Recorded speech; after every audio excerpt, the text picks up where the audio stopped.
Hi, everyone. This is where I'm from, 211 with Mina. And here is Mina with me because we're on Zoom. Hi, Hi, Allison. How are you? I'm good. I'm just like, so Mina and I have been talking, and I am just so grateful to have you here with me. Mina and I know each other because of this amazing program called Democracy, which do you want to tell people what it is? Because you did it, not me. Yeah.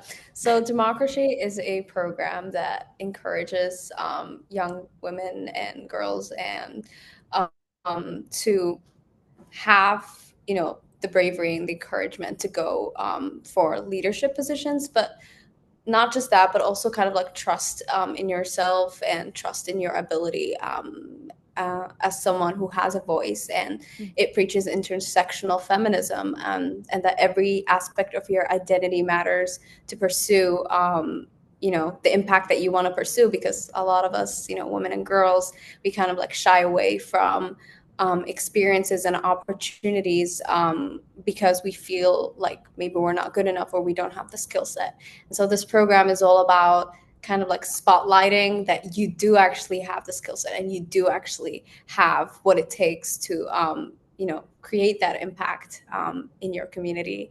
And yeah, it's been a really amazing experience. And I'm so grateful to have done it and have met you, Allison, as well. No, I mean it's such a privilege to mentor any of I mean, they're incredible girls slash women. I it's like right on the intersection of those two, so I never know which word to choose. And the thing that I was struck by and have been struck by is the community that the program creates. Like that it seems like the participants feel seen in ways that they don't feel seen in their schools because these are other girls who are really engaging with these questions and wanting to make a difference and not being told like, ugh, you're just one person. Instead, you're being told you're Mm, one person. You can make a difference. yeah.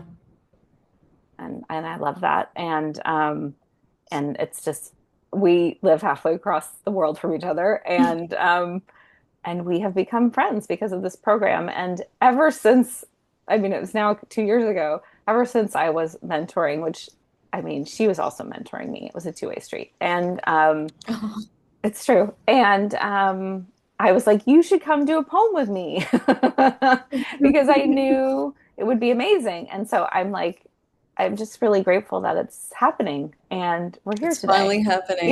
yeah. We're It feels like here. something like, I don't know. It's it's a good, Preordained for this moment.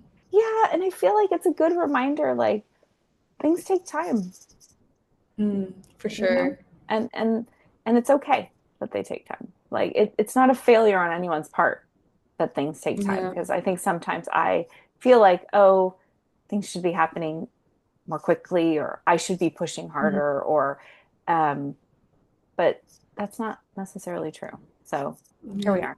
And when the time comes, it's really good. Yeah. Yeah. And especially when it does feel like, oh, this is and we're here too on Zoom because it didn't work on Instagram. So we really had to keep trying. Um, but anyway, we're here now and I'm grateful and it's a good reminder. So I'm would you grateful like too. to read your poem?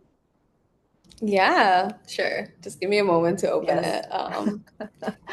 So, okay, there it is. Okay, here we go.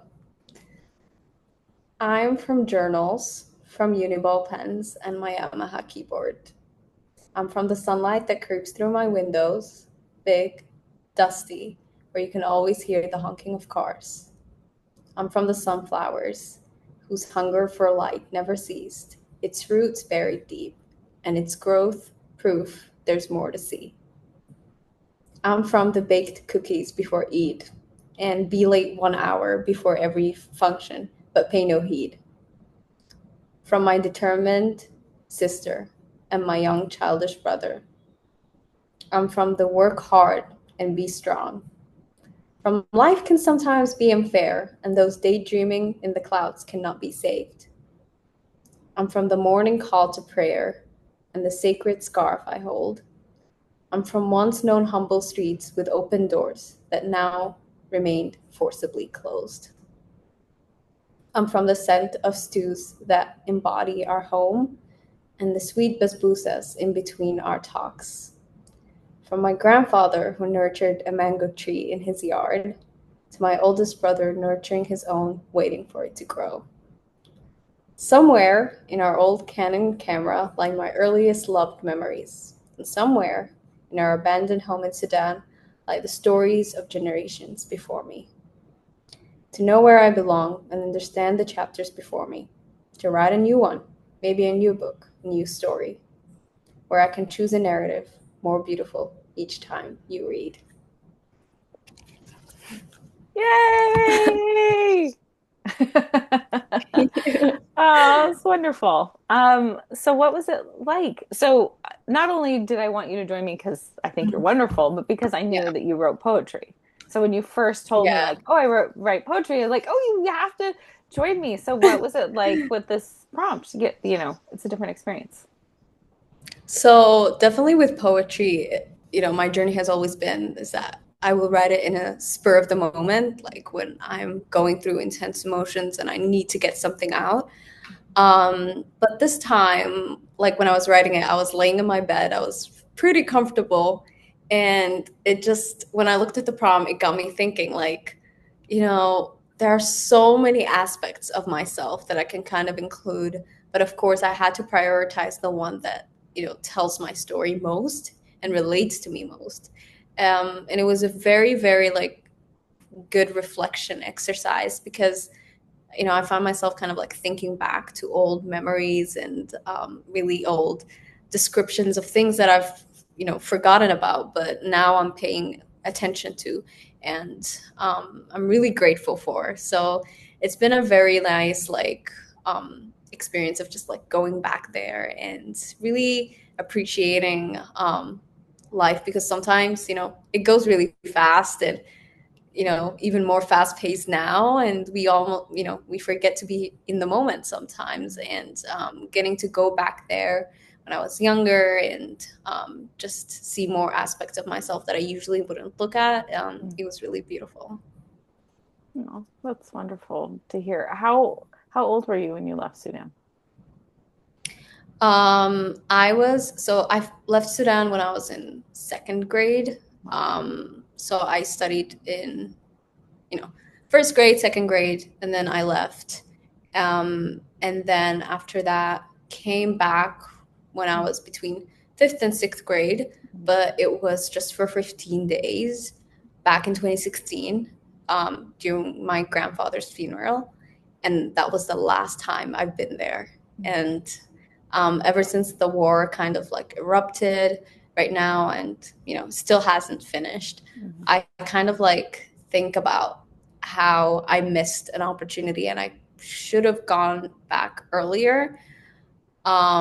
But that didn't happen. And I think now that the conflict has erupted, it kind of like made me question, like, I kind of should have savored it when it was there. And um, yeah, and just like thinking about the people as well has been really kind of, opening up really old kind of stories and old experiences and yeah, moments that I wouldn't have been usually like thinking about, but now I'm looking back at them. For example, like with my mom's family, we used to kind of like bake cookies before Eid, which is like a Muslim holiday, and in Sudan the experience is much more richer because there's so many people doing the same thing, your neighbors, um, your mom's cousins, everybody's just coming and they're working together and it's such a communal feeling and we don't get to experience that anymore. And just looking back at that, it's been really opening. I think, I mean, listening to you describe the feeling of, you wish you had savored it more when you were there and in 2016, to me, it sounds a lot like grief and how Yeah. when we are experiencing grief, we think, oh, I should have, known that this grief was coming. But I mean, that you didn't know. I mean, you Yeah. didn't, you couldn't know. And um, because I feel like that, with people who are no longer in my life. Um, because they've died or other circumstances. And, you know, you think, oh, I should have, but I mean, that's just how loss, I think, can affect us. And obviously what's happening in Sudan is a loss. I mean, a deep Yeah. loss. And there's got to be grief associated with seeing your homeland at war. Yeah. Yeah. And just like, although like there, I didn't get the chance to like explore it as much as I would have loved Right. to. Right. I know it meant so much to a lot of people, and I think a very interesting thing was like witnessing kind of like my mother's reaction, because she grew up there and this is like her place, her zone. Yeah. And so just seeing all of the landmarks, the Yeah. schools, the you know like the usual neighborhoods be so like different now, because we're from the capital and most of it is like destroyed right now. And Right. you know people are starting to come back. They're trying to kind of like rebuild it, but it's still very difficult. There's spread, outbreak of disease as well. Yeah. So it's not the same, and I don't think Yeah. it's going to be the same in a long time. Yeah. I think that's like the hard piece, right? To I mean, like I have Lebanese friends, or I have um, friends from Iran, like, that Mhm. similarly, the place that they Yeah. loved and it's so it's in their bodies, right? I mean, you carry these Mhm. memories in you, like they're part of you. These places are home, Yeah. and that, I mean, they don't exist. Yeah. Yeah, it's just like, yeah, it's beyond heartbreaking. Yeah, I mean, I'm so sorry that this is the world we live in, Yeah. that the places can just be destroyed. Yeah. And yeah. So it's, I think, I mean, I don't, there's obvious, of course, there'd be grief associated with that. How could there not be? Um, so I'm glad that you have memories and that you have family and community that you can share it with. Um, Yeah. and so was it bittersweet revisiting it, or was it just okay? You mean like with the grief? Yeah. I think it's more so because like, when you're looking at the situation and other people, because like right now, the people that are in Sudan and the people that are in the most vulnerable locations, I'm like thinking about them, because I know Yeah. even though like the place is not the same, and like um, the places where our memories kind of bloomed, they're Yeah. not kind of like at the same anymore. I think more so about the fact that we can still rebuild it in a sense. I'm still hopeful. Yeah. And I know that savoring those memories is a way of resistance. It's a Yes. way of standing up Yeah. for, what happened, and that no matter what anybody tries to do, it's going to come back and it's going to be rebuilt into something more beautiful. I Yeah. think the only aspect of kind of like, grief or like sadness is when the stories of our people come from there. The stories of women who have been impacted, who have their rights violated, the stories of girls who are like my age Yeah. have their rights violated, and watch it go by and nothing happening. I think that's the part that kind of breaks my heart in a sense, because that's not something that can be easily fixed. It's not fixable. It's not something that you can kind of like repair. I know like justice can be served later Right. on. Right. We can speak up about it. People can Yeah. come and talk about it however they want, but it can still not be fixed. It cannot be repaired. That's the part that kind of like breaks my heart in a sense. Yeah. So I think that is always the part. I mean, it's the same. It's not the same, but similar feelings with what's happening with yeah, ICE, like what they're doing to these families and these children. Even if there is, like you say, justice or restitution, you can't take away what was lived. yeah, Um, and And I think that obviously that's intentional by the people enacting this violence. I mean, they Yeah, know. for sure. So, They and know what that's they're I doing. yeah, and that's I think the part that's the hardest to like you can't really metabolize it, Mm. that kind Yeah. of evil uh, Mm. that it exists, and Yeah, for sure. just out of greed, mostly. Like, don't you have enough? So Yeah. yeah, it is always difficult to see what is happening to women all around the world and girls, Yeah. and that we are always the target, the easiest target.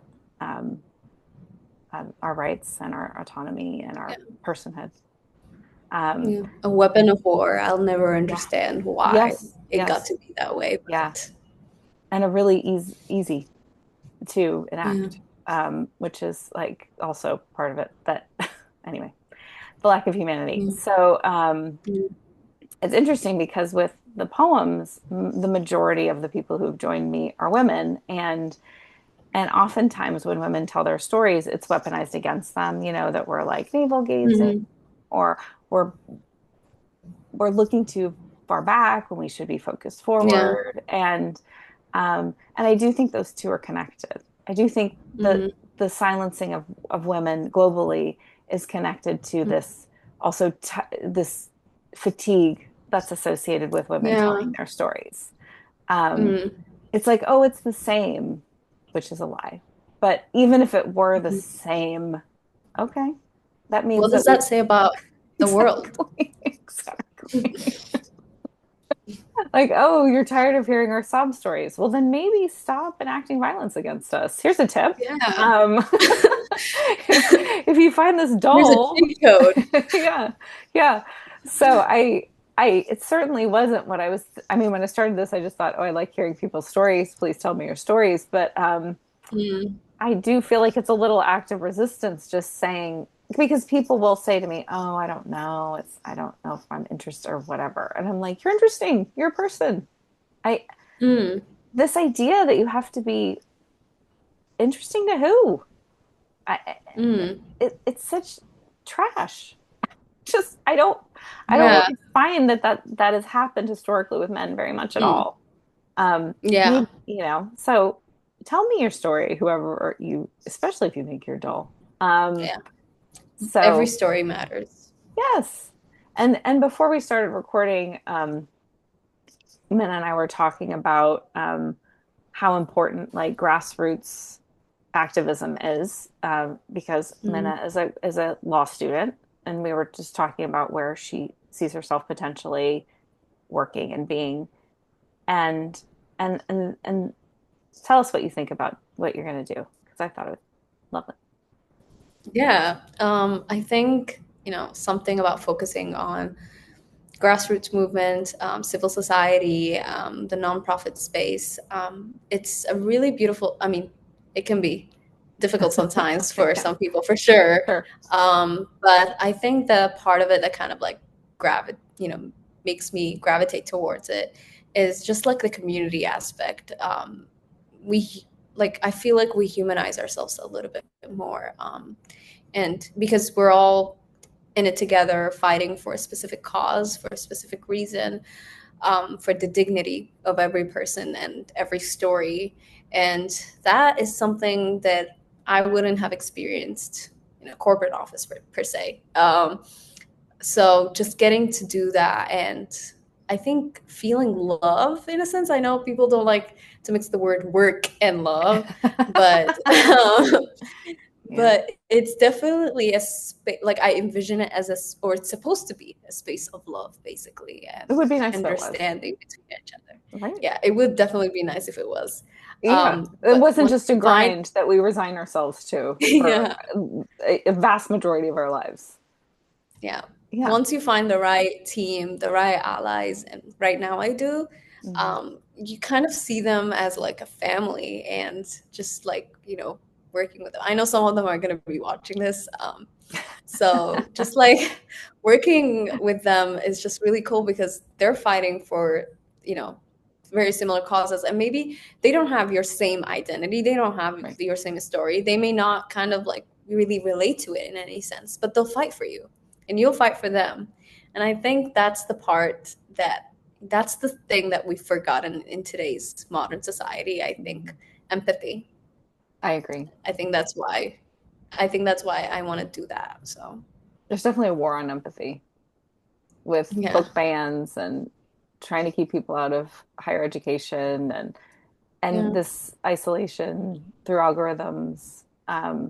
Because when I'm actually interacting with people, I usually feel good. Like a lot of Hmm. people Yeah. out there are trying to be decent, a lot. Hmm. Um, and I think it's so inspiring what you want to do because I think and I'm going to say why it's inspiring. Because I think it's so important to do do things that remind Mm. people or empower people to understand that they matter, Yeah. that individuals Mm. matter, because I think there are so many forces trying to get people to feel like they're insignificant, they're Yeah. powerless. And in some small way, that's what I'm trying to do with these poems is just Mm. I think that having telling your story and having someone Mm. listen to it and hold it matters. Yeah, it does. And I can't explain exactly why. You know what I mean? It's like we're so data driven, sort of, Yeah. because a lot of data is like such We were not nonsense. supposed to be. In a sense, like if you think about it, we were not really supposed to be that data driven. But like, um, yeah, I definitely think that the reason why like those stories kind of matter is because we human beings were wired as social Yeah, creatures, and we yeah, were made to meet each other and talk to each other and connect with each other. That was like one of our like main yeah. primary purposes in life. And how we And survived. yeah, and it's collaboration, it's community, it's working together, it's having a purpose. And although like people might have like different purposes, like, oh, I want to be a writer, oh, I want to be a doctor, in the end your purpose is the same. I want to help the world, or I want to help my community. And how you do that is up to you. I 100% believe like every single one of us has been brought on this earth to do something that will have a positive impact on our community and our world. And how you do it is tailored to you. It's tailored to your story. And the more you discover yourself and the world, the more you discover, oh, this is what I want to do. This is how I want to contribute. And I think that's why telling these stories is important, because we learn from each other. And in a sense, what you see in someone's story can help you find out something about you. And I think that's why it's important to share them. And someone's gems of wisdom is some another person's gems of wisdom for that day, basically. And yeah, just getting to do that is really really interesting and cool. And I also think, like, I agree. And I also think that it's important to understand that everyone matters, not just if you're famous Mhm. or if you have Yeah. lots of power or if you work at the most prestigious human rights organization. You know, like Yeah. there's this push so often Mm.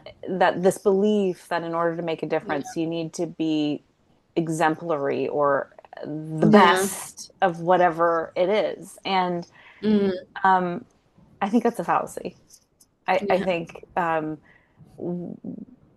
what we do in our daily lives matters. How we Yeah. interact with each person that we see Mm. matters. And so I like it feels like such a privilege to have people share their stories with me, and not because society has deemed them important enough to share their Mm. stories with me, but because we are all important enough. Yeah. And if I'm like throwing my little pebble in the pond about we all matter, like that Mm. is enough for me because I Yeah. believe I it. always tell myself, yeah, I always tell myself, like, whenever I meet someone, there's always something interesting to learn. There's Yeah. always something interesting. Be curious, ask questions, get to know people, and you'll learn more about them and the world. And Mhm. it's very revolutionary, and people sleep on it, and They that's do, why and they'll it's good to surprise remind. you. Like people will Yeah. surprise you, especially I think oftentimes if you are vulnerable, like not even like a Mm, ton, you don't need to be like trauma dumping on them. I mean, just like a yeah. little vulnerable. Lots of people will meet you with that. Yeah. Yeah. I Um, think we just like accepted kind of surface level communication, and it's like the moment you go anywhere beyond that, it's like, whoa, slow down. Where do you think you're going? And you're like, oh, I thought that was normal. That was part of the blueprint when I came here, and it's like, oh, the blueprint has changed. that's the story Oh, of my life, Minna. I'm the person that's like, oh, I tell me, I want to know because I mean, I think it comes from partly parenting my parents and so yeah. many people and being emotionally like too mature. But I also think it came from just feeling like a little alone in my experience. And then just like, what's your experience? I want to know what Mhm. you're experiencing. And then, like you say, finding the wisdom in other people's wisdom. And like, there's something that you can weave from all of these stories that can hold you Mm, up. And that's been yeah. my experience of engaging with people is that it does actually like lift you up or me Mm, personally. It personally lifts me up hearing other people's yeah. stories. I agree. Um, so thank you for sharing yours with me. This was such a treat. I was really excited because we used to talk, once a week, but oftentimes we Yeah. don't see each other. So it's fun to Yeah. see you and to see you so healthy and well and successful. And I'm just like, anyway, this was really such a treat. So thank you for taking the time and Thank being you so much for inviting me, Allison, on this. well, it's my privilege. So, okay, I'm gonna stop recording if I can figure out how, because it's different every time. Oh, Oh my God. here Zoom we is